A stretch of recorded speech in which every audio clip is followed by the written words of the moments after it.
मेरी माँ बिना रोए बिना रोए बिना रोए, जब बच्चे को 20 रुपए का खिलौना नहीं मिलता तो बिना रोए तुम्हें और हमें भला भगवान कैसे मिल जाएंगे। इसलिए भक्त कुछ नहीं कर सकता, ना यज्ञ ना जप ना तप ना साधना ना कुछ, केवल रो सकता है। गोपियां रोती हैं, क्यों रोती हैं? भक्त जो होगा वो भगवान के प्रेम में रोएगा जरूर।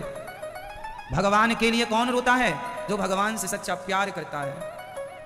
कन्हैया को एक रोज रोकर पुकारा, कृपा पात्र किस दिन बनूंगा तुम्हारा।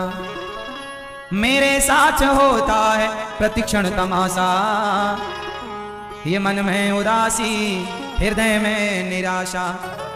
कन्हैया को एक रोज रोकर पुकारा, कृपा पात्र किस दिन बनूंगा तुम्हारा। केवल रोना। एक बच्चा अपनी माँ, जब उसकी माँ उससे कहीं दूर चली जाती है, एक छोटा सा बच्चा जो अपनी माँ को ही जानता है समझता है, जब वो माँ उससे दूर चली जाती है और जब बच्चा अपनी माँ को बुलाता है, तो मुझे बताइए छोटा सा बच्चा जब अपनी माँ को बुलाता है तो कैसे बुलाता है? क्या वो आवाज लगाता है? क्या वो मामा कह के बुलाता है? क्या वो माँ को नाम लेकर बुलाता है? नहीं। बताइए छोटा सा नन्हा सा बच्चा अपनी माँ को कैसे बुलाता है? बच्चे का तरीका क्या है अपनी माँ को बुलाने का? आप मुझे बताइए। क्या करता है? छोटा सा बच्चा है, वो नाम लेना नहीं जानता, वो शब्द शैली नहीं जानता, वो तो चुपचाप अपनी माँ, जब उसे माँ की जरूरत पड़ती है बस रो पड़ता है, और जब रोता है तो उसकी माँ कहीं भी हो भाग कर अपने बच्चे के पास आती है। उसी प्रकार जब भक्त भगवान के लिए रोता है तो बस जैसे बच्चा केवल रोकर अपनी माँ को पुकारता है, उसी प्रकार भक्त वही है जो केवल रोकर अपने भगवान को पुकारे। मेरे पास कोई शब्द तो नहीं है जिन शब्दों से अपने भगवान को मैं पुकार सकूं। मैं उस बच्चे की तरह गूंगा हूं, जैसे बच्चा गूंगा होता है, कुछ बोल नहीं सकता। क्या बोलेगा? उसे नहीं पता कि माँ क्या होती है, उसे नहीं पता कि हमें लोगों को बुलाना कैसे है। मैं भी वही बच्चा हूँ, कुछ नहीं जानता, परंतु उस बच्चे की तरह जिस दिन मेरी माँ आप लोग रोकर भगवान को बुलाएंगी ना, उस दिन भगवान जैसे माँ हजार काम छोड़कर रोते बच्चे के पास माँ पहुँचती है, उसी प्रकार हजार काम छोड़ के भगवान रोते हुए भक्त के आगे चले जाते हैं। क्यों रो रहा है? मीरा ने रोकर पुकारा, नरसिंह ने रोकर पुकारा, सूरदास, तुलसीदास, रैदास, रसखान ने रोकर पुकारा है। इसलिए कहता हूँ कन्हैया को एक रोज रोकर पुकारा, कृपा पात्र किस दिन बनूंगा तुम्हारा। बताइए भगवान कौन सी प्रार्थना स्वीकार करते हैं? शब्दों की प्रार्थना। आप कह रहे हैं त्वमेव माता च पिता त्वमेव त्वमेव बन्धुश्च सखा त्वमेव त्वमेव विद्या द्रविणं त्वमेव त्वमेव सर्वं मम देव देव। यदि आप प्रार्थना कर रहे हैं कि हे नाथ आप मेरी माँ हो, आप मेरे सब कुछ हो, ठीक है, पर यह प्रार्थना भी रोकर ही करना होगा। भगवान का सच्चा भक्त केवल भगवान के प्रेम में केवल रोना जानता है। इसलिए आपसे मेरी प्रार्थना है कि आप सवेरे भगवान की पूजा करते हो, करती हो, फूल बिल्व पत्र तुलसी इत्यादि मेवा मिष्ठान आप भगवान को समर्पित करते हैं। अरे कुछ ना करो तो ना करो, पर अपने नेत्रों के जल को निकाल कर भगवान के चरणों में जरूर समर्पित किया करो। भगवान के लिए रोया करो, केवल प्रेम के दो आंसू बहाया करो। बिना प्रेम के, बिना आंसुओं के बस सब व्यर्थ है। इसलिए गोपियां जब रोईं तो भगवान ने उद्धव जी से कहा घनश्याम ने उद्धव से वृंदावन जरा जाना, वहां की गोपियों को ज्ञान का कुछ तत्व समझाना। विरह की वेदना में वे सदा बेचैन रहती हैं, तड़प कर आह भरती हैं और रो रो कर ये कहती हैं। गोपियां क्या कहती हैं जानते हैं? गोपियां कहती हैं है प्रेम जगत में सार, है प्रेम जगत में सार, और कुछ सार नहीं। मन कर ले मन कर ले मन कर ले प्रभु से प्यार प्यार, और कुछ सार नहीं। केवल प्रेम ही सार है। क्या है सार इस धरती में? सिर्फ प्रेम, केवल प्रेम। है प्रेम जगत में सार, और कुछ सार नहीं। कहा घनश्याम ने उद्धव से, भगवान ने उद्धव जी से कहा उद्धव जाओ और मेरी गोपियों को जरा संदेशा सुनाओ, मेरी गोपियों को जरा समझाओ कि वो मेरे लिए रोया ना करें। चले उद्धव। कहा उद्धव ने हंसकर मैं अभी जाता हूँ वृंदावन, जरा देखूं कि कैसा है कठिन अनुराग का बंधन, है कैसी गोपियां जो ज्ञान बल को कम बताती हैं, निरर्थक लोक लीला का यही गुणगान गाती हैं। उद्धव जी महाराज चले। जब उद्धव जी वृंदावन गोपियों को समझाने, भगवान ने कहा कि मेरी गोपियां वृंदावन में रहती हैं, बहुत प्यार करती हैं, जाओ उन्हें समझा दो, वो मेरे लिए रोया ना करें। तब श्री उद्धव जी महाराज चले, और जब चले मथुरा से कुछ दूर, चले मथुरा से जब कुछ दूर, वृंदावन निकट आया, वहीं से प्रेम ने अपना अनोखा रंग दिखलाया। जब उद्धव जी महाराज वृंदावन की ओर चले तो वहां से प्रेम ने अपना क्या रंग दिखलाया। अब आप लोग थोड़ा, मेरी प्रार्थना है, जितना उधम मचा रहे हैं एक बार में मचा लीजिए, मैं थोड़ा शांत हो जाता हूं, फिर आप लोग जब शांत हो जाएंगे तो फिर मैं सुनाऊंगा कथा।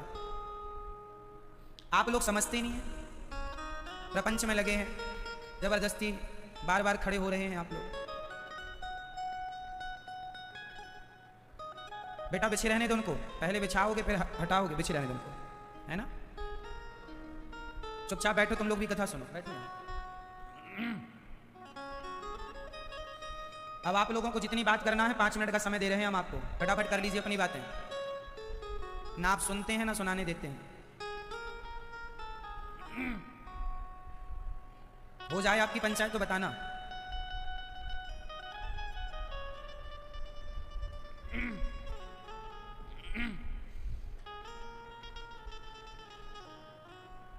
चले मथुरा से जब कुछ दूर, वृंदावन निकट आया, वहीं से प्रेम ने अपना अनोखा रंग दिखलाया। बिटप झुक कर ये कहते हैं, इधर आओ इधर आओ। जब उद्धव जी वृंदावन आए तो उनका दुपट्टा कांटों में उलझ गया। वृंदावन संदेश देने आए ना, मैसेज देने, श्री कृष्ण का संदेश लेकर आए। कहा उलझ गए वस्त्र कांटों में। उद्धव जी ने कहा, अरे वृंदावन के कांटे कैसे हो तुम, हम तो यहाँ आए थे संदेश देने के लिए, तुमने हमारा दुपट्टा ही फाड़ दिया। तब उद्धव जी से कांटों ने कहा वृंदावन के, उलझ कर वस्त्र में कांटे लगे उद्धव को समझाने, तुम्हारा ज्ञान पर्दा फाड़ देंगे प्रेम दीवाने। तुम्हारा ज्ञान का जो पहाड़ा है ना, वो हम फाड़ देंगे, इसलिए यहाँ ज्ञानी बनकर मत आना, ये प्रेमियों की नगरी है, यहाँ प्रेमी बनकर आना, ये वृंदावन है। उद्धव जी महाराज जब आगे चले तो उलझ, इसके बाद वृक्ष मानो उद्धव जी को बुला रहे हैं, आओ हमें गोविंद का मैसेज दे दो। क्या कहा है हमारे लिए श्याम सुंदर ने, हमें समझाओ क्या कहा है। यमुना बुला रही है, सारे लोग मानो उद्धव को अपनी ओर बुला रहे हैं कि आओ और हमें समझाओ। उलझ कर वस्त्र में कांटे लगे उद्धव को समझाने, तुम्हारा ज्ञान पर्दा फाड़ देंगे प्रेम दीवाने। गोपियां कहती हैं, है प्रेम जगत में सार, और कुछ सार नहीं, मन कर ले मन कर ले मन कर ले प्रभु से प्यार, और कुछ सार नहीं।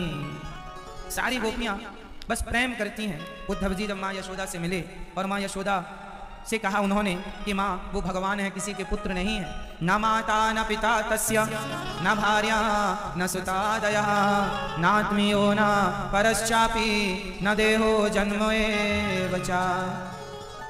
उद्धव जी महाराज माँ को समझा रहे हैं, माँ ये जो भगवान है ना श्याम सुंदर, ये किसी के पुत्र नहीं बन सकते, वो भगवान है। तब माँ यशोदा ने कहा, उद्धव तेरे लिए भगवान होगा बेटा, मेरे लिए तो मेरा कृष्ण मेरा पुत्र है, मैंने उखल से बांधा है उसे।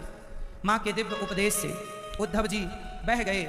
ज्ञान और प्रेम समझिएगा, भगवान तक पहुंचने के 2 मार्ग होते हैं, एक ज्ञान मार्ग, एक प्रेम मार्ग, भक्ति मार्ग कहते हैं। प्रेम और भक्ति एक ही बात है। एक ईश्वर तक पहुंचने का ज्ञान मार्ग है, एक भक्ति मार्ग है। अब दोनों मार्गों में श्रेष्ठ मार्ग कौन सा है, हम क्या चुने, तो समझते हैं इसे।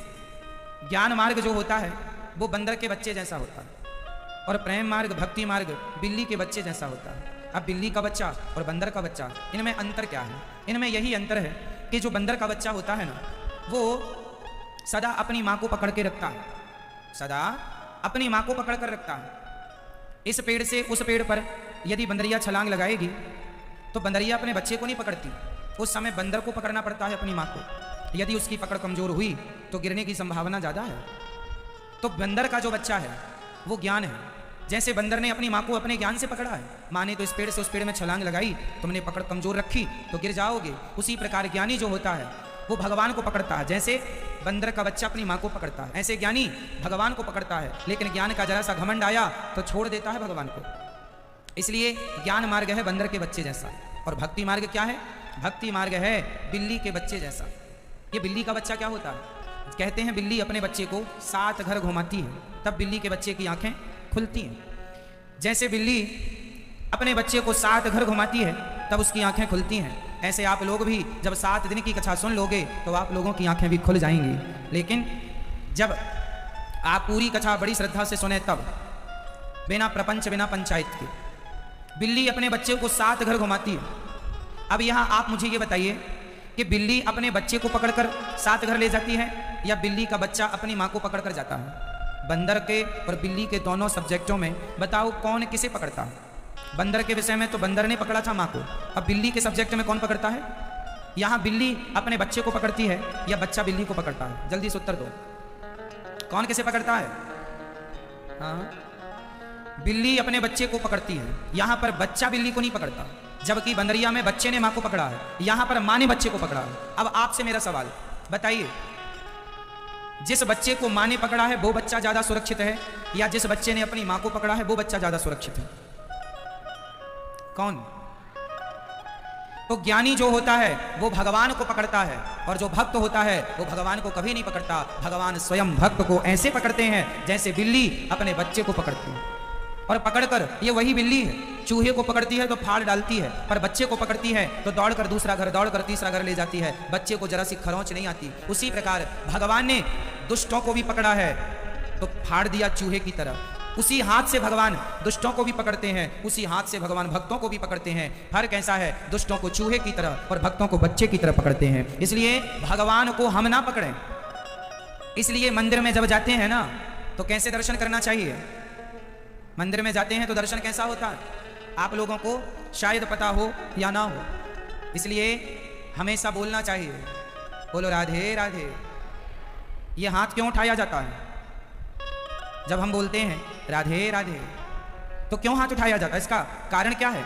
मंदिर में आप लोग ऐसे दर्शन करते हैं भगवान जी का हाथ जोड़कर, ऐसे तो ठीक है, लेकिन ये पर्याप्त नहीं है। भगवान का दर्शन ऐसे भी किया जाता है, ऐसे ऐसे ऐसे देखना होता है थोड़ी देर के लिए। ऐसे क्यों? ऐसे इसलिए, छोटा सा बच्चा जब उसे आप अपनी गोद में लेना चाहते हैं तो तुरंत वो अपने दोनों हाथ आपकी तरफ बढ़ाता है, हाँ या ना? छोटा सा बच्चा, कभी आपने गौर किया हो, नोटिस किया हो, छोटा सा बच्चा जब आप उसे गोद में लेना चाहते हैं वो तुरंत अपने दोनों हाथ खड़े कर देता है, हाँ या ना? बस हम ही वो बच्चे हैं जो भगवान के आगे दोनों हाथ उठाकर कहते हैं, प्रभु अब आप मुझे अपनी गोद में ले लीजिए, अब आप मुझे धारण कर लीजिए। मैं वो बच्चा हूँ जो हाथ उठा के बच्चा अपनी माँ से कहता है। जब बच्चा अपनी माँ से जिद करता है गोद में लेने की तो हाथ उठा के जिद करता है, रोता है, ऐसे रोता है हाथ उठा के, वो बिल्कुल देर नहीं लगाता, तुरंत हाथ खड़े कर देता है। बस छोटे से बच्चे से भी आप बहुत कुछ सीख सकते हैं भक्ति की बातें। इसलिए जब भी मंदिर जाया करो, बिहारी जी का दर्शन, जगन्नाथ जी का, दोनों हाथ उठा के कहा करो, हे जगन्नाथ जी, ये दास आपके श्री चरणों में समर्पित होने आया है, ये रहे मेरे हाथ। इन हाथों को आप वैसे ही पकड़ लीजिए जैसे एक माँ अपने बच्चे के हाथ को पकड़ लेती है, जैसे बिल्ली अपने बच्चे को पकड़ लेती है, बस उसी तरह प्रभु आप मुझे पकड़ लीजिए। मैं आपको कैसे पकड़ूंगा? मैं आपको कैसे पकड़ूंगा? मुझे नहीं पता कि भगवान कहाँ है। अरे उन्हें तो पता है कि मैं कहाँ हूँ, इसलिए मैं उन्हें नहीं जानता, वो तो मुझे जानते हैं। मुझे नहीं पता कि उनका हाथ कहाँ है, उन्हें पता है कि मेरे हाथ कहाँ हैं। इसलिए कहता हूँ, 2 हाथ मेरे भी हैं, इनमें क्या खराबी है, हाथ पकड़ते सबके और तू सबका साथी है, हाथ पकड़ते सबके और तू सबका साथी है। 2 हाथ मेरे भी हैं, इनमें क्या खराबी है। हे नाथ, आपने सबके हाथ पकड़े हैं, अब इन हाथों को कब पकड़ेंगे? इसलिए दर्शन ऐसे किया करो, इस भाव से कि नाथ हमें भी स्वीकार कर लीजिए। नाथ इस अनाथ पर, नाथ इस अनाथ पर दया कीजिए, नाथ इस अनाथ पर दया कीजिए, नाथ अपने चरणों को धुला लीजिए, नाच अपने चरणों को धुला लीजिए। तो जैसे केवट कहता है, जब नाव चला रहा था तो केवट ने कहा, नाव डगमग डगमग पानी में डोलने लगी। तो केवट बोला, राम जी बोले, केवट मैं तैरना नहीं जानता, तू कहीं मुझे डुबा ना देना। तो केवट बोला, सरकार मेरा हाथ पकड़ लो। केवट, आप क्यों नहीं पकड़ते भगवान जी का हाथ? केवट कहता है कि मैंने पकड़ा प्रभु को तो मैं अज्ञान अभिमान के कारण कभी भी छोड़ सकता हूं, पर जैसे भगवान ने पकड़ लिया हो वो कभी नहीं छोड़ते, इसलिए मैं आपको नहीं, आप मुझे पकड़ लीजिए। आपके हिसाब से बताइए, हम भगवान को पकड़ें ये सही है या भगवान हमें पकड़ें ये सही है? क्या सही है? अभी क्या हो रखा है? अभी आपने क्या कर रखा है? अभी आपको लगता है हमने भगवान को पकड़ा है। आप पकड़ती हो फिर छोड़ देती हो, पकड़ती हो, क्योंकि आप पकड़ेंगे तो आप ही छोड़ते पकड़ते रहेंगे, पर भगवान किसी को एक बार पकड़ लेते हैं, छोड़ते ही नहीं कभी। यहां पकड़ने की व्यवस्था है, छोड़ने की नहीं, इसलिए आप उन्हें ना पकड़िए, वो हमें पकड़ेंगे। भगवान परम दयालु है, परम कृपालु है। उद्धव जी जब आए, सारी गोपियां रो रही थी और बस एक ही बात कह रही थी, अब तो मर जाते हैं हम, जीने से क्या लाभ? कहा था 2 दिन में आऊंगा, अभी तक तो आए नहीं। अच्छा, भगवान को जब आना ही नहीं था तो ये क्यों कहा कि मैं 2 दिन बाद आ जाऊंगा? अरे भगवान कह देते कि मैं कभी नहीं आऊंगा तो गोपियां मर जाती कृष्ण के वियोग में, उन्हें जीवित रखना था, इसलिए मैं आऊंगा, ये कहकर चले गए ताकि आशा बनी रहे।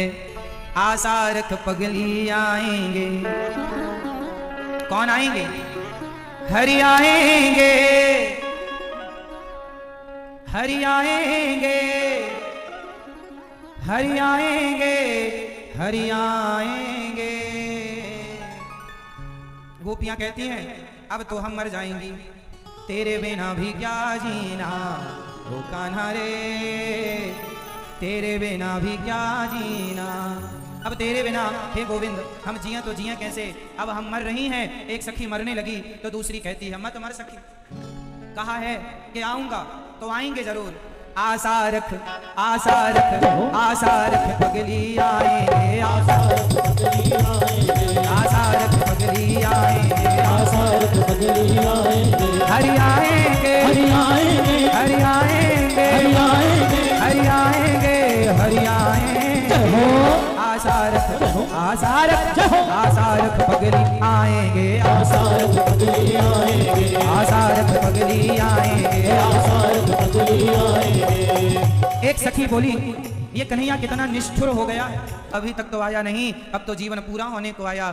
तो दूसरी सखी आई, फिर उसे समझाए और समझाती हुई कहती है, आशा रख पगली आएंगे, हरि आएंगे, हरि आएंगे, हरि आएंगे, हरि आएंगे। आशा रख पगली आएंगे। वो समझाती समझाती खुद रोने लग जाती है। ये क्या है? ये प्रेम है। कभी प्रेम किया है आप लोगों ने किसी से? प्रेमी ही प्रेम की भाषा जानता है, जो प्रेम नहीं किया वो क्या जाने कि प्रेम क्या होता है। प्रेम की बात कहते हैं, पोथी पढ़ पढ़ जग हुआ, पंडित भया न कोय, 2.5 अक्षर प्रेम का पढ़े सो पंडित होय। जो मैं ऐसा जानती प्रीत करे दुख होय, नगर ढिंडोरा पीटती प्रीत ना करियो कोय। तन मन जीवन श्याम का, श्याम हमारा काम, राम राम मैं रम रहा वो मत वाला श्याम। इस तन में, इस तन में, इस तन में अब योग का नहीं कोई ठिकाना। ऐ उद्धव हमें ज्ञान की पोथी न सुनाना, क्यों? हम प्रेम दीवानी है, वो प्रेम दीवाना। ऐ उद्धव हमें ज्ञान की कोई ज्ञान ना दो हमें, क्यों? ऐ उद्धव हमें ज्ञान की पोथी न सुनाना। हम प्रेम दीवानी है, वो प्रेम दीवाना है। प्रेम जगत में सार। आपने भगवान को पुष्प दिया, आपने भगवान को फल दिया, आपने भगवान को जल दिया, आपने भगवान को धन दिया, लेकिन ये सब यदि प्रेम नहीं है तो सब कुछ देना व्यर्थ है। इसलिए कुछ ना दो, केवल प्यार करो। कैसे करें महाराज? जैसे एक माँ अपने बेटे से करती है, जैसे एक प्रियतमा अपने प्रेमी अपने एक पत्नी अपने पति से करती है, बस ऐसा प्यार आप अपने गोविंद से कीजिए। एक भक्त अपने भगवान से सच्चा प्यार करता है, वह प्यार ही उसकी श्रेष्ठ भक्ति है। पुष्प चढ़ाना भक्ति नहीं, दूर्वा तुलसी मेवा मिष्ठान चढ़ाना भक्ति नहीं। प्रेम है तो सब कर रहे हो वो सब भक्ति है, और प्रेम नहीं है जो कर रहे हो सब पाखंड है, सब ढोंग है, फॉर्मेलिटी, औपचारिकता है, जिसका भगवान से, जिस प्रेम का भगवान से कोई लेना देना नहीं है। गोपियों का प्रेम देखकर देखो बादल भी रो पड़े, देखो आकाश भी रो पड़ा। ये प्रेम है गोपियों का कि उनकी आंखों में भी आज झरझर आंसू बह गए। ये भगवान के चरणों में प्रेम से चढ़ाया हुआ जल, यदि आपके पास है ये प्रेम के आंसू, प्रेम का जल, तो समर्पित कीजिएगा।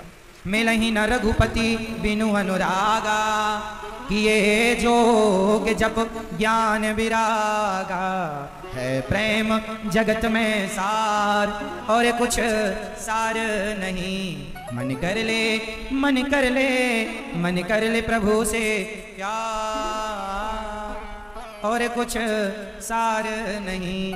भगवान से प्रेम ही सार है, इसलिए केवल प्यार करेंगे। अच्छा बताओ, आप में से कितने लोग भगवान से प्यार करते हैं?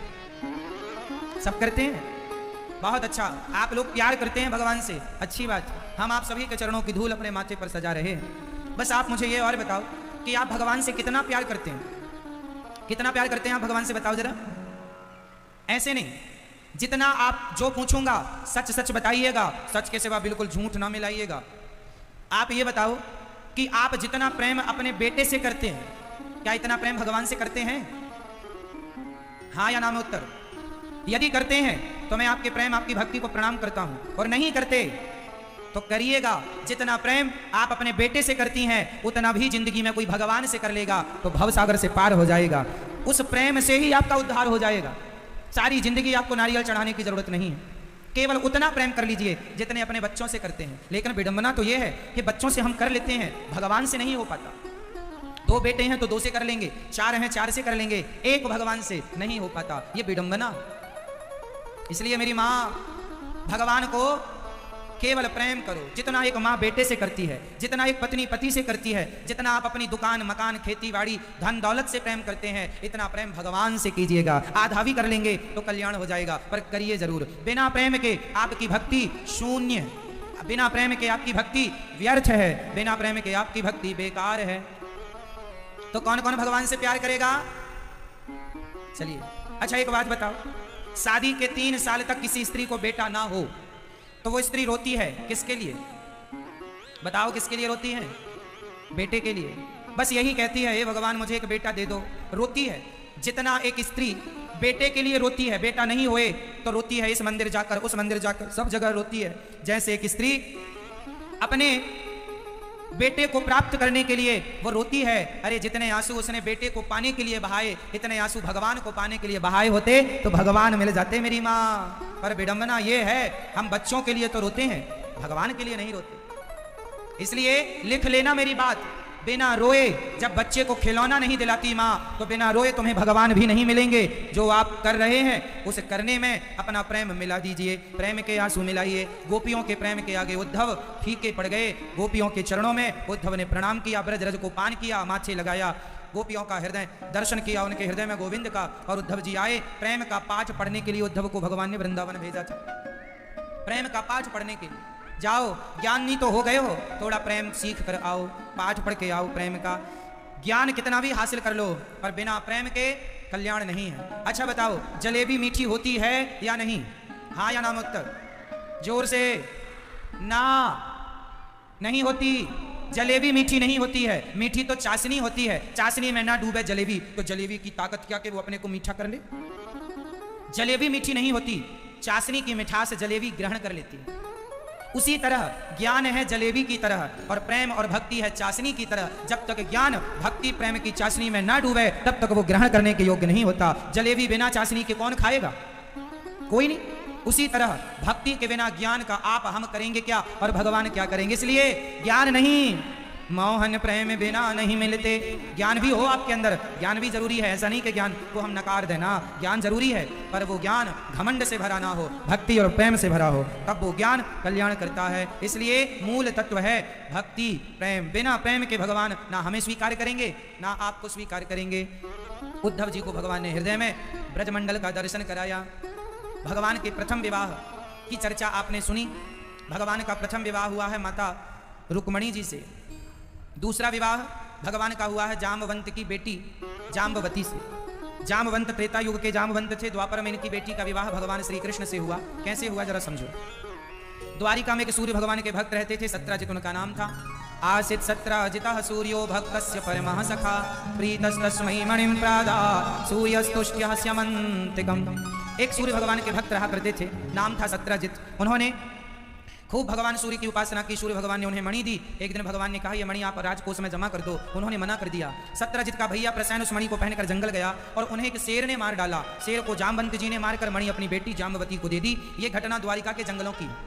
भगवान को झूठा कलंक लग गया, भगवान को झूठा कलंक लग गया। सत्राजित ने कहा तुमने हमारी मणि चुरा ली है, जबकि चुराई भगवान नहीं थी, भगवान ने नहीं थी, उसका भाई पहन के गया था और वो मर चुका था जंगल में। और उसे गलतफहमी होगी कि भगवान ने मांगा, हमने नहीं दी, चोरी का कलंक लगा दिया। गणेश चतुर्थी की चंद्रमा को भगवान ने देख लिया था, इसलिए झूठा कलंक भगवान को लगा। इसलिए नहीं देखना चाहिए गणेश चतुर्थी की चांद को। हमने गणेश चतुर्थी के दिन बताया था। रामचरितमानस में जिक्र है चौपाई का, जो आपन चाहे कल्याणा सो जसु सुमति शुभ गति सुखनाना सो पर नारी लीलारे गोसाई तजहु चौथ के चंद्र किनाई। जो लोग अपना कल्याण चाहते हैं, चाहे स्त्री चाहे पुरुष, रामचरितमानस के सुंदरकांड में एक चौपाई है, जो स्त्री और पुरुष अपना कल्याण चाहते हैं वो पर पुरुष पर नारी का सदा के लिए त्याग कर दें। जो स्त्री अपना कल्याण चाहती है वो क्या करे, बोल के बताओ। जो स्त्री अपना कल्याण चाहती है वो क्या करे मैया जी बताओ। मैया ओ मेरी माँ, क्या करना चाहिए। जो स्त्री अपना कल्याण चाहती है वो पर पुरुष का त्याग कर दे, और जो पुरुष अपना कल्याण चाहता है वो पराई स्त्री का त्याग कर दे। पर नारी पैनी छुरी। आज हमने बच्चों को बुलाया है, कथा सुनने के लिए आप लाए हैं तो अच्छा है, सुनिए। अब बच्चों का सब्जेक्ट हम चालू कर रहे हैं यहाँ से। पर नारी पैनी छुरी तीन तरफ से खाए, धन हरे यौवन हरे और घोर नरक ले जाए। पराई नारी क्या होती है, पर स्त्री पर नारी पैनी छुरी की तरह होती है, जो तीन तरफ से खाती है। पर नारी पैनी छुरी तीन तरफ से खाए। पहला धन हरे, पराई नारी के चक्कर में पड़ जाओगे तो कंगाल हो जाओगे, धन हरे। दूसरा यौवन हरे, आपकी जवानी हर लेगी वो और घोर नरक ले जाए। इसलिए पराई स्त्री से सदा बच के रहना चाहिए, पराये पुरुष से सदा बच के रहना चाहिए।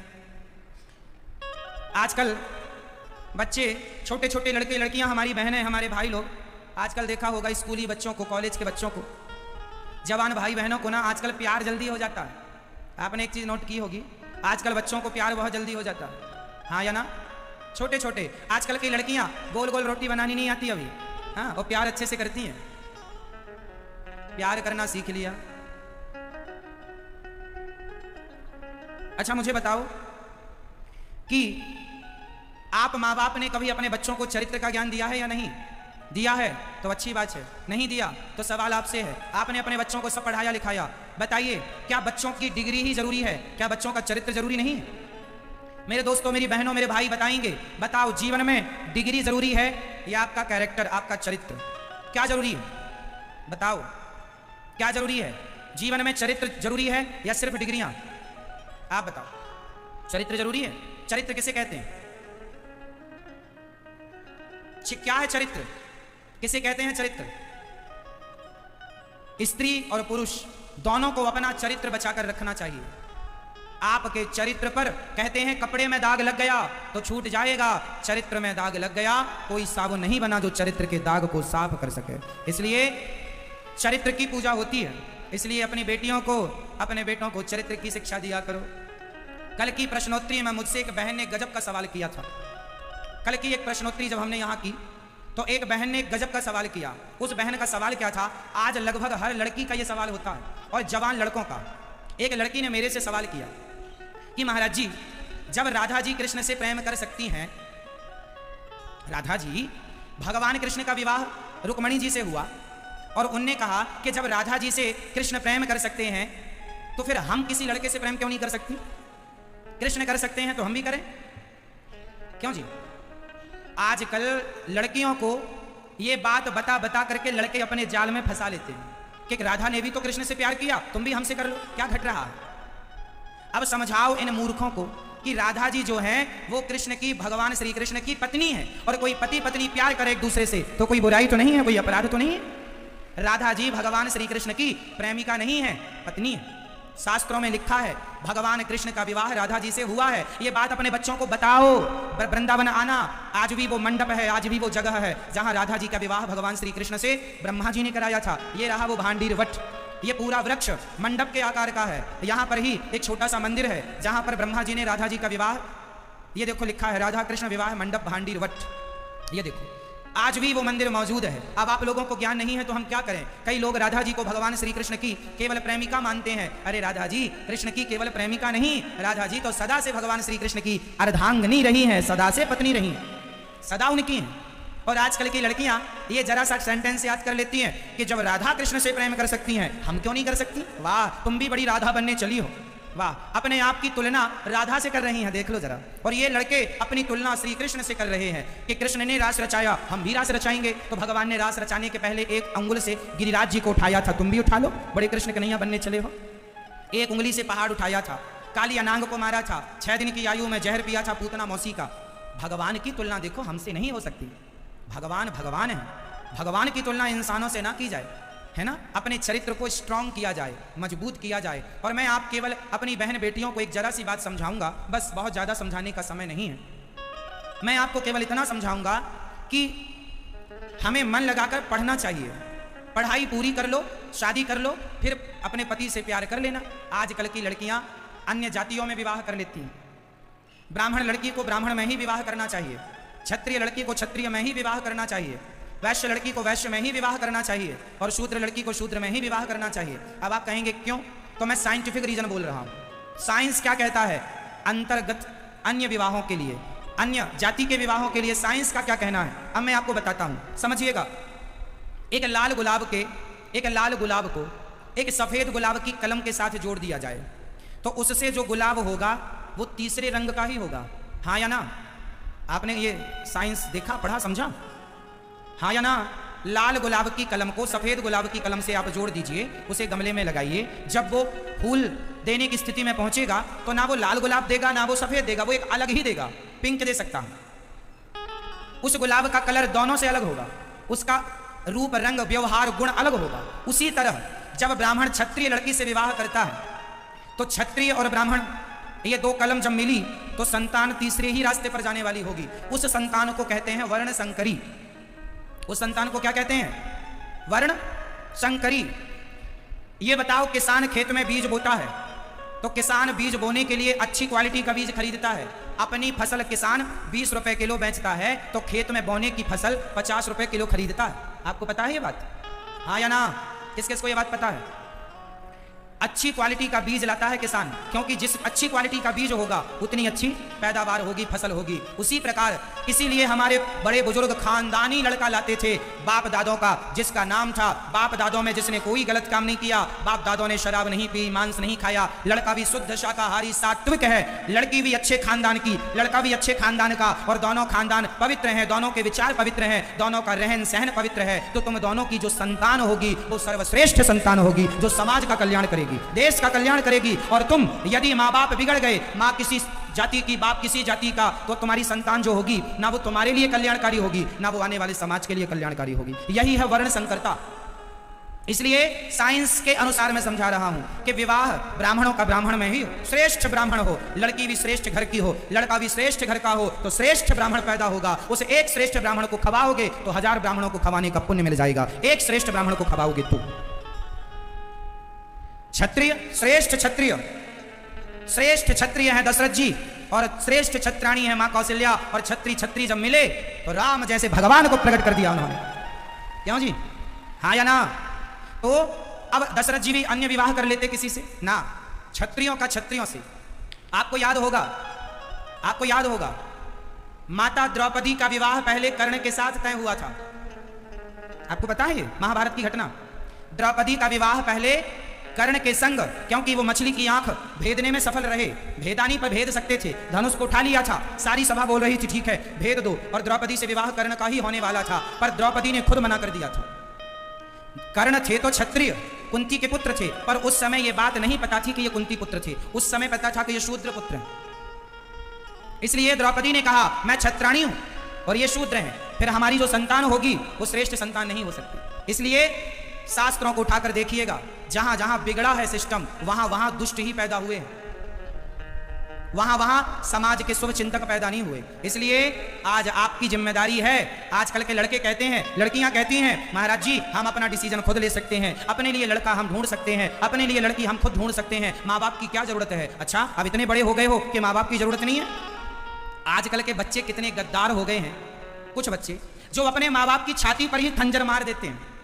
हाँ कैसे बच्चे हैं आजकल, कुछ सब नहीं कुछ बच्चे कैसे हैं जरा सुनिए। आप मुझे प्रश्न का उत्तर दीजिएगा। एक लड़की, जिस लड़की को माँ बाप पढ़ा लिखा करके बड़े बड़े कॉलेजों में, बड़ी से बड़ी यूनिवर्सिटियों में लाखों रुपए खर्च करके जो पढ़ाते हैं, माँ बाप को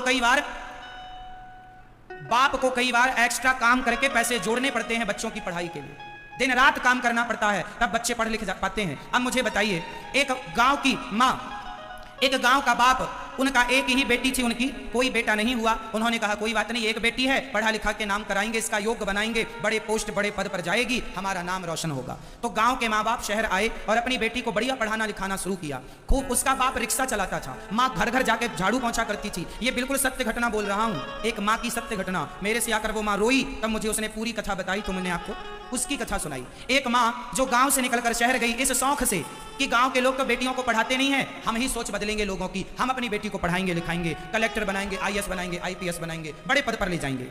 ठीक है, सोच अच्छी थी। लड़की को ले आए शहर, पढ़ाया लिखाया। उस लड़की का एक लड़के से चक्कर चालू हो गया, प्यार का। उस लड़की ने उस लड़के से शादी कर ली, कोर्ट मैरिज कर लिया।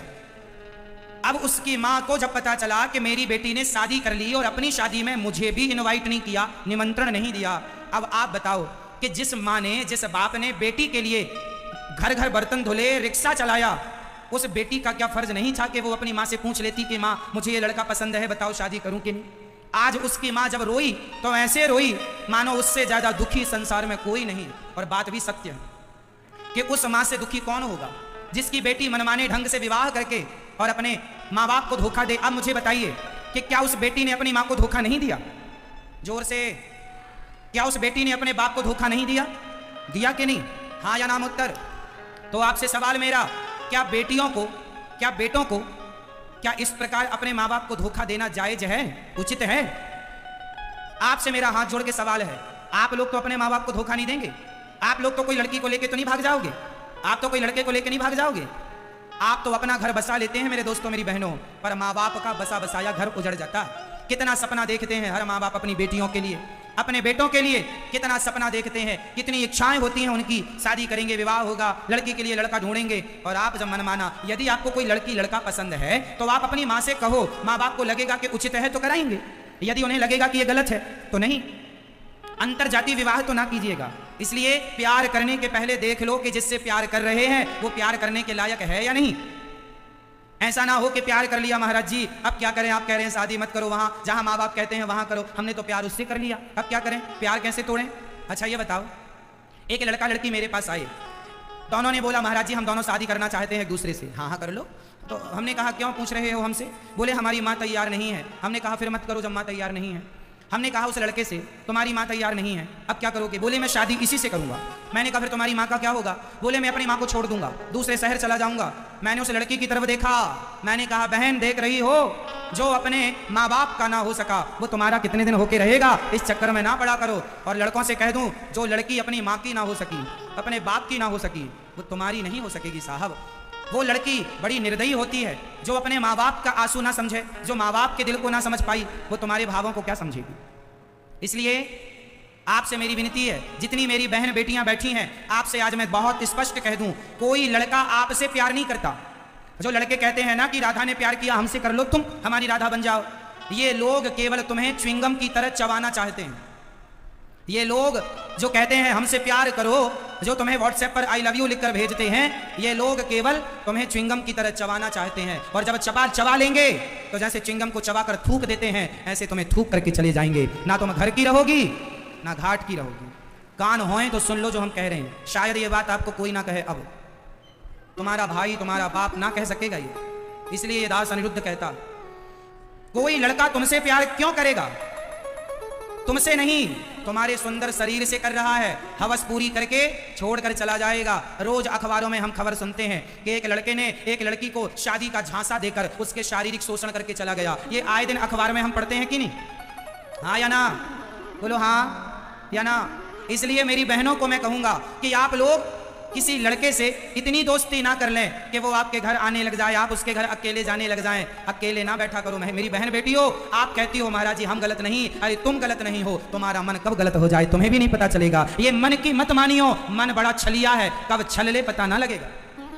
मन पर विश्वास, ज्ञानी लोग कभी अपने मन पर विश्वास नहीं करते। शास्त्र कहते हैं, जो कहते हैं बता दूं, शास्त्र कहते हैं मात्रा स्वस्त्रा दोहित्रा वा ना विविक्ता सनो भवेत बलवान इंद्रियग्रामो विद्वान समपि करशति। शास्त्र कहते हैं कि अपनी जवान बेटे के संग माँ को भी अकेले नहीं रहना चाहिए। यदि बेटा जवान हो गया है तुम्हारा या बेटी जवान हो गई है तुम्हारी, तो एक घर में जवान बेटी और बाप एक साथ ना रहें। इस मन का तुम बाप बेटी गलत नहीं हो। ये मन कब गलत हो जाए, किसका हो जाए, कोई नहीं जानता। शास्त्र कहते हैं कि जवान बेटी के संग उसका बाप अकेले ना रहे, जवान बेटे के संग माँ अकेले ना रहे, और जवान बहन के संग भाई अकेला ना रहे। जब भाई बहन में इतनी मर्यादा है तो तुम दूसरे मर्दों के संग जा जाकर बैठती हो। सोचो उसमें कितनी मर्यादा का ध्यान रखने की जरूरत है।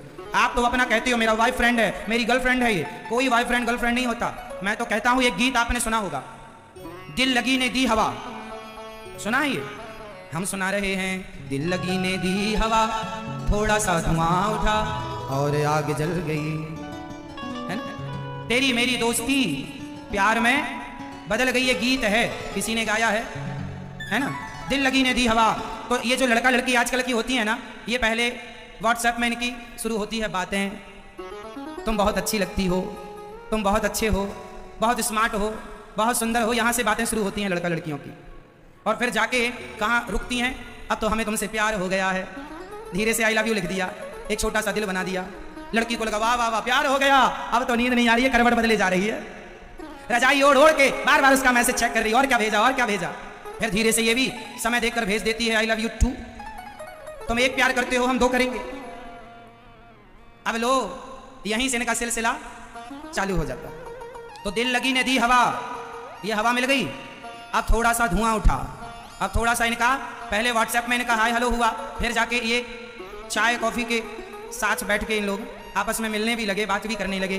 तुम भी घर आना। आजकल तो माँ बाप लड़कियों को बड़े बड़े शहरों में पढ़ने भेज देते हैं, कमरे लेके रहती हैं, पता नहीं किसके कमरे में रहती हैं, कौन जाने।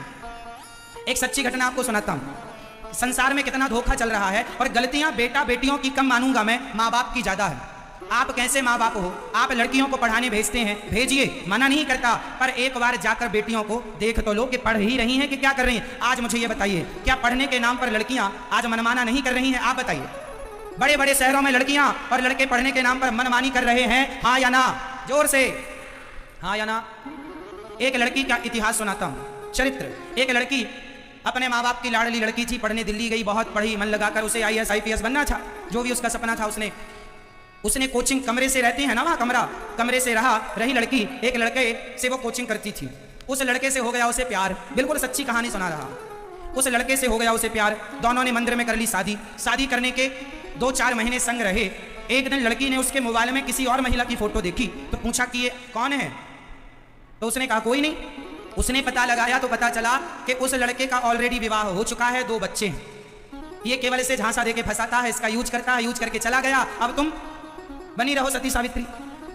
बड़ा तुम्हें भूत सवार था प्यार का, बाद में अपना मुंह लिए आई ना, वो IAS बनी ना IPS बनी।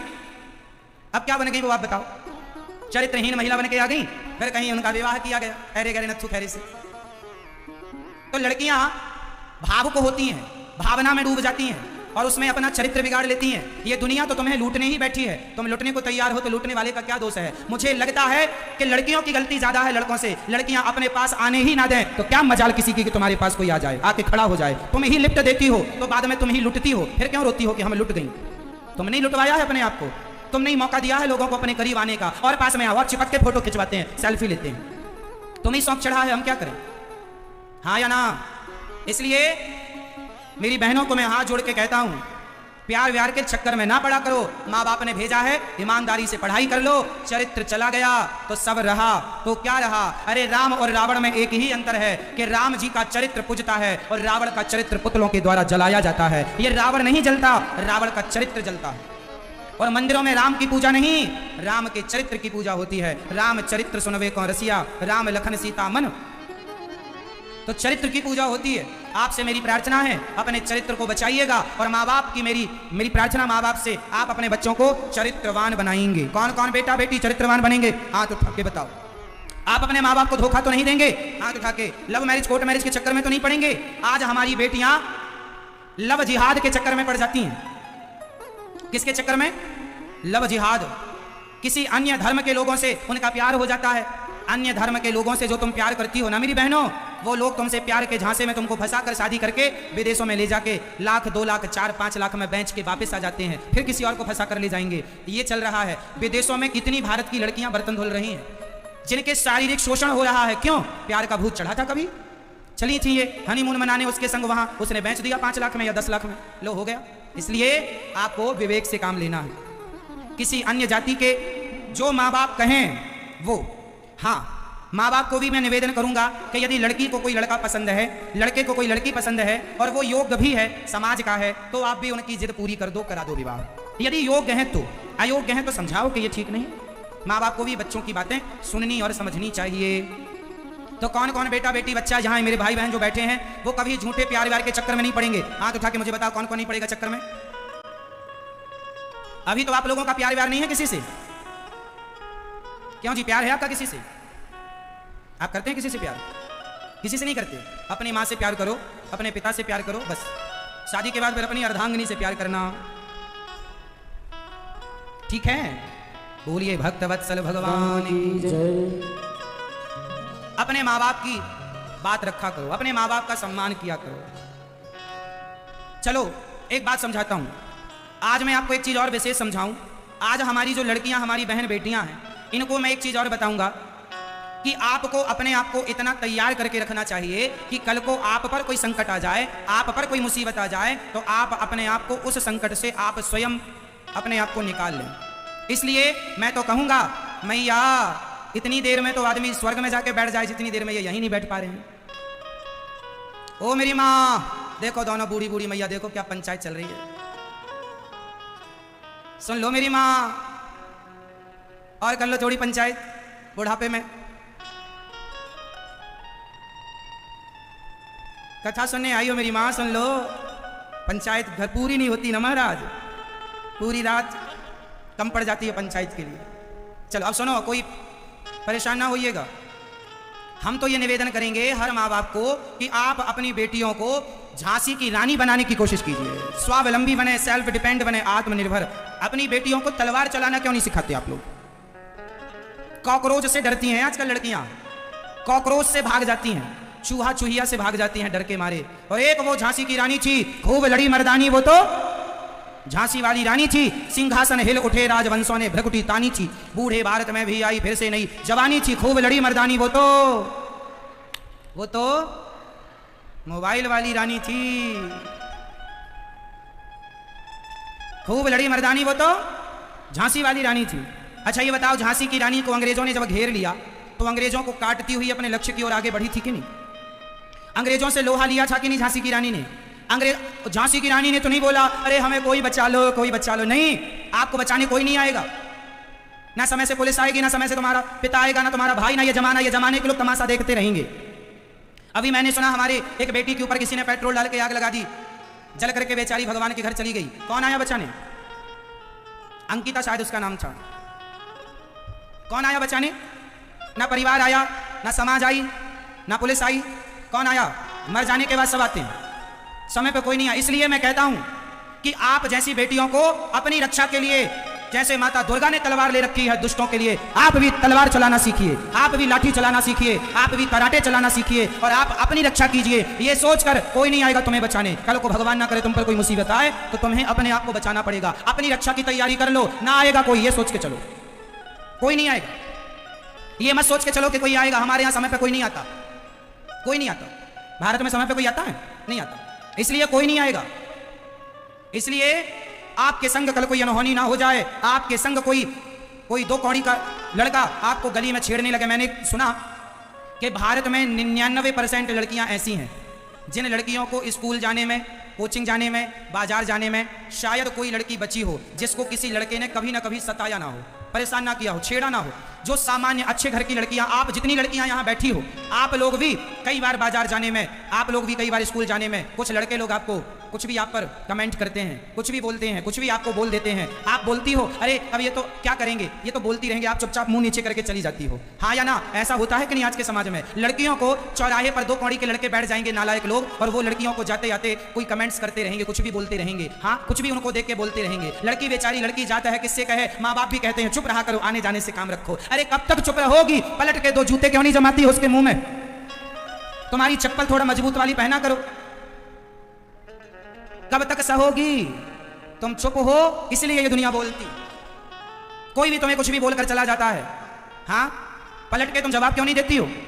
समाज अपने बोलो सबको कि इन लोगों के खिलाफ सख्त कार्रवाई होनी चाहिए। पुलिस कंप्लेंट कराया करो, फोटो ले लिया करो आप लोगों की, वो कंप्लेंट किया करो। हमारे भारत में लड़कियां को लोग छेड़ते रहते हैं, लड़कियां कभी पुलिस कंप्लेंट ही नहीं करती। उनको लगता रोज रोज का क्या क्या करें। इस चक्कर में रोज तुम परेशान होती हो। एक कहते हैं एक बार रो लोगी तो सदा के लिए रोना मिट जाएगा, एक बार खड़े होके सामना कर लोगी तो हमेशा के लिए चुप हो जाएंगे ये लोग, वरना ये तो गाजर घास है, रोज पैदा हो जाएंगे। इसलिए आपको अपनी बेटी को क्या बनाना है? अच्छा बताओ, जूजू बनाएंगे कि झांसी की रानी? बोलो मेरी माँ, मैया, क्या बनाओगी आप अपनी बेटियों को? मेरा बस चले यदि मैं भारत का शिक्षा मंत्री बन जाऊं, वैसे बन नहीं सकता क्योंकि कथा ही सुनानी है मुझे, लेकिन फिर भी आप मुझसे सवाल करिए एक भारतीय के नाते कि यदि आप शिक्षा मंत्री होते तो क्या करते? आप मेरे से सवाल कीजिए कि अनिरुद्धाचार्य जी आप भारत के शिक्षा मंत्री होते तो क्या करते? तो मैं क्या करता? मैं सबसे पहले भारत की शिक्षा पद्धति में सबसे पहले गीता पढ़ना अनिवार्य कराता। चलो पढ़ो गीता, पहला मेरा गीता सारे लोग पढ़े, और जिन्हें नहीं पढ़ना, जो जिन्हें ऐतराज है गीता पढ़ने से, तुरंत भारत छोड़ के बाहर चले जाओ। जहां तुम्हारे बाप का धन हो, जहां बाप की जमीन जाए तो वहां जाओ। तुम्हें भारत में रहना है तो भगवत गीता पढ़नी पड़ेगी, पहला काम। दूसरा काम, यदि मैं शिक्षा मंत्री होता भारत का तो मैं दूसरा काम यह करता कि खासकर लड़कियों को आधा घंटे का मैं एक्स्ट्रा पीरियड देता, और जहां केवल बेटियों को कराटे और तलवार ही चलाना स्कूल में सिखाई जाती, सारी बेटियों को मैं झांसी की रानी बना के बिठा देता। भगवान ना करे कल को मेरे देश पर कोई संकट आने पड़े तो बेटियां ही अपने आप में तैयार हो जाती उस संकट से भारत को बचाने के लिए। जैसे एक झांसी की रानी ने भारत को संकट से बचाने की पूरी कोशिश की, अंत में उसके घोड़े को गोली लग गई थी, तो गोली लग जाने के बाद उसका घोड़ा जब मर गया तो झांसी की रानी का क्या हुआ? आखिरी कथा जानते हो झांसी की रानी की? झांसी की रानी उस समय 23 साल की थी। कितने साल की? Only 23 year. 23 वर्ष की लड़की के जब घोड़े को गोली लगी तो जंगल में अंग्रेजों से घिर चुकी थी झांसी की रानी। तब उसने एक संत जी की कुटिया को देखा, सूखी घास अपने ऊपर डालकर उसने आग लगा दी और जिंदा जल गई झांसी की रानी। महात्मा जी बोले, बेटी ये क्यों जिंदा जल रही है? झांसी की रानी ने कहा था, महात्मा जी कह देना दुनिया से, कह देना मेरे भारतवासियों से कि जब तक ताकत थी, घोड़ा सलामत था तो देश की रक्षा करती रही। अब तो घोड़ा मर चुका है, अब मैं अपने चरित्र की रक्षा करने जा रही हूँ। यदि मैं जिंदा इन अंग्रेजों के हाथ लग गई तो ये मेरे शरीर को नोच नोच कर खा जाएंगे, और भारत की लड़की है साहब, मर जाती है, अपने आप को किसी मर्द के हवाले नहीं करती। हमारी रानियां ऐसी कितनी रानियां, पद्मावती का चरित्र आपने पढ़ा होगा, जौहर आग में कूद के मर गई लेकिन अपने आप को किसी के आगे समर्पित नहीं किया। ये भारत का चरित्र है। खूब लड़ी मर्दानी वो तो। क्या बनाओगे अपनी बेटियों को? जूजू, कॉकरोच से डरती है इसलिए लोग तुम्हारी इज्जत लूट के ले जाते हैं, क्योंकि तुम जाग ही नहीं रहे हो। हम क्या बताएं? पकड़ाओ दुर्गा माँ, अभी नवरात्रि आएगी, दुर्गा माँ के हाथ में तलवार आप देखेंगे। माँ दुर्गा कहती है यदि महिला के एक हाथ में चौकी बेलना है, बेलन चौकी रोटी बनाने के लिए है, तो दूसरे हाथ में अपने परिवार की रक्षा के लिए तलवार भी होनी चाहिए। और केवल ये महिलाओं को नहीं, पुरुषों को भी। पृथ्वीराज बनो, महाराणा प्रताप बनो, वीर शिवाजी बनो, गुरु नानक देव, गुरु गोविंद बनो। गुरु गोविंद देव जी का इतिहास जानते हैं? चलो हम बताएं, आप लोगों को व्हाट्सएप फेसबुक चलाने के सिवा कुछ नहीं पता। भारत के इतिहास को कभी टटोला होता तो आज भारत की यह दुर्गति ना हुई होती। छत्तीसगढ़ की ऐसी कितनी वीरांगनाएं हैं जिन्होंने देश के लिए अपना बलिदान दिया, सर्वोच्च बलिदान दिया और खूब लड़ी हैं छत्तीसगढ़ की महिलाएं। लेकिन तुम्हें अपनी महिलाओं के बारे में कुछ ज्ञान नहीं। तुम पढ़ते ही नहीं अपना छत्तीसगढ़ का इतिहास, तुम पढ़ते ही नहीं अपने भारत का इतिहास, फेसबुक व्हाट्सएप पे ही लगे रहते हो। गुरु गोविंद सिंह जी का मैं इतिहास सुना रहा हूं। जब गुरु गोविंद सिंह जी का चरित्र सुनिए, उनके पास केवल 40 लोगों की सेना बची थी। उनकी सेना में कितने लोग बचे थे? 40, ओनली 40 लोग थे। और उस समय औरंगजेब की सेना में 10 लाख लोग थे, 1 मिलियन, 10 लाख लोग थे। 10 लाख लोग जब आए तो गुरु गोविंद सिंह जी से कहा उनके लोगों ने, चलो भाग चलते हैं, उनकी सेना बड़ी है, उनका पावर ज्यादा है, चलो भाग चलते हैं। औरंगजेब की सेना में 10 लाख लोग हैं। गुरु गोविंद सिंह जी ने कह दिया था तुम्हें भागना है तो भाग जाओ, मैं अकेला 10 लाख लोगों से लड़ूंगा। अरे भाग के मरने से अच्छा है लड़कर के मरो देश के लिए। 40 लोगों को रोका उन्होंने, समझाया, कन्विंस किया, और उन 40 लोगों को इतना पावर दे दिया अपनी वाणी से कि उन 40 लोगों ने कहा मरना तो है ही, या जीत के मरो या हार के मरो, कोई ऑप्शन नहीं है। इतिहास उठाना जो मैं कह रहा हूं इतिहास के पन्ने में मिल जाएगा। साहब उन 40 लोगों ने इतना बड़ा युद्ध किया, इतना विशाल युद्ध किया, इतनी मेहनत की उस युद्ध में, इतना दिमाग लगाया उस युद्ध में, इतनी ताकत लगाई उस युद्ध में कि 40 लोगों ने 10 लाख लोगों को खदेड़ दिया था। यह इतिहास के पन्नों में स्वर्ण अक्षरों से लिखा हुआ। 40 लोगों ने 10 लाख, भारत के 40, विदेशी 10 लाख, उनको हम 40 पर्याप्त हैं। हमारी जनसंख्या, लोग कहते हैं कि भारत में हिंदुओं की जनसंख्या कम है। अरे ये इतने जितने हो इतनी जाग जाओ तो पूरी दुनिया को चना चबा दोगे आप लोग। 40 10 लाख पे भारी है, लेकिन सो रहा है भारत का हिंदू, इतना सो रहा है कि तुम्हारे नगर, तुम्हारी गली, तुम्हारे मोहल्ले में वो कुछ लोग आते हैं और हिंदुओं का धर्म परिवर्तन करा के चले जाते हैं। तुम्हें पता ही नहीं लगता, तुम इतने सो रहे हो। सरकारें सो रही हैं, नागरिक सोए, सरकार सोई है तो प्रजा भी सोएगी। इतना धर्म परिवर्तन होता है। पूरे छत्तीसगढ़ में लाखों हिंदू, ना जाने कितने गांव हिंदुओं के ईसाई बन चुके हैं। धर्म परिवर्तन हो चुका है। कहां हैं आप लोग? कब जागोगे? क्यों नहीं सवाल करते उन लोगों से? क्यों तुम हमारे गली मोहल्ले में आए हो धर्म परिवर्तन कराने? क्यों नहीं खदेड़ते जैसे झांसी की रानी ने अंग्रेजों को खदेड़ा, जैसे हमारे उन क्रांतिकारियों ने अंग्रेजों को खदेड़ दिया, जैसे मुगलों को हमारे महापुरुषों ने खदेड़ा। आज भी आपको खदेड़ने की जरूरत है। जब ये लोग धर्म परिवर्तन कराने आपके नगर मोहल्ले में आए तो आप हिंदू लोग खड़े हो जाया करो। क्या तुम्हारी ताकत के हमारे भाई को तुमने धर्म परिवर्तन कराया? और जो हो चुके हैं हिंदू लोग, क्रिश्चियन हो चुके हैं, उनको वापसी लाना तुम छत्तीसगढ़ वालों का काम है। तुम्हारे अपने लोग जब चले गए हैं तो वापस भी तुम ही लाओगे। जाया करो गांव गांव में, उन हिंदुओं को समझाया करो जो धर्म परिवर्तन कर चुके हैं, समझाकर उन्हें वापसी कराओ। अपने राम, अपने कृष्ण, अपने धर्म के बारे में बताओ। आप यदि ये कर लोगे तो धर्म का यही प्रचार है। जो धर्म के लिए आगे चलता है भगवान उसके संग है, भगवान उसकी सदा रक्षा करते हैं। लेकिन आज का हिंदू केवल पंचायत करा लो, केवल प्रपंच करा लो, झगड़ा करा लो, टीवी दिखवा लो, क्रिकेट दिखवा लो, और एक दूसरे का पांव पकड़ के खींचने को कह दो तो खींचता रहेगा बस। छत्तीसगढ़ में सबसे ज्यादा धर्म परिवर्तन की घटनाएं आ रही हैं। आप लोग जागेंगे नहीं तो कब जागेंगे?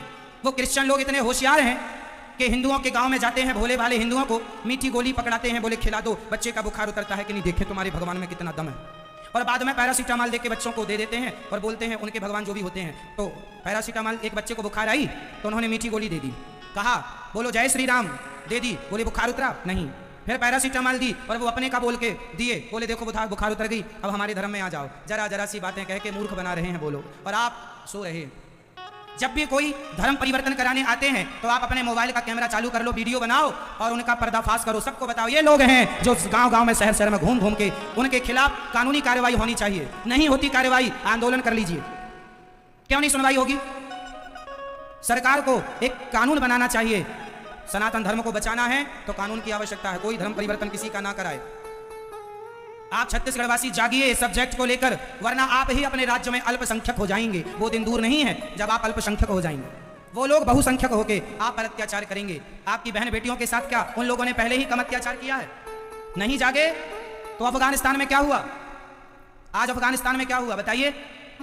यही तो हुआ, उनके देश को लूट करके ले गए। आज उनका साम्राज्य चल रहा है आतंकवादियों का। अफगानिस्तान इसका उदाहरण है। यदि तुम नहीं जागोगे हिंदू तो कहीं वो दिन यहां ना आ जाएं कि जब यहां पर कोई अपनी हुकूमत चालू कर दे। इसलिए बेटियों को झांसी की रानी बनाओ, अपने आप को ताकतवर बनाओ और कट्टर सनातनी बनो। कट्टर सनातनी बनो। हमें किसी की हत्या नहीं करनी, परंतु अपने धर्म के लिए तैयार रहना। हनुमान जी लंका गए, गदा लेके गए, उन्होंने किसी को नहीं मारा। जब हनुमान जी को मारा गया तो हनुमान जी ने भी मारा। हनुमान जी से पूछा क्यों जी आपने लंका वालों को क्यों मारा? हनुमान जी ने कहा जिन मुझे मारा ते मैं मारे, जिन जिन ने मुझे मारा उनको मैंने मारा। जो मुझे मारेगा उनको तो मारना पड़ेगा। ऐसा तो नहीं कि भैया आओ गला काट के हमारा ले जाओ। क्यों जी ये चाहते हैं आप? आओ जी मार के चले जाओ। जो आदमी अपनी रक्षा नहीं कर सकता वो इंसान जानवर से बदतर है। इसलिए आज के वातावरण को देखकर लगता है कि आप हिंदुओं को अब जाग जाना चाहिए और सनातन के लिए 24 घंटे में 23 घंटे अपने पत्नी परिवार व्यापार के लिए समय निकालो। 1 घंटा छत्तीसगढ़ के गांव अपने अगल बगल के गांव में जाओ और 1 घंटा समय दो उन भाइयों को जो धर्म परिवर्तन कर चुके हैं, वापसी लाने में समय दो। यदि वो जाग चले गए हैं तो वापस भी आएंगे, हाँ या ना?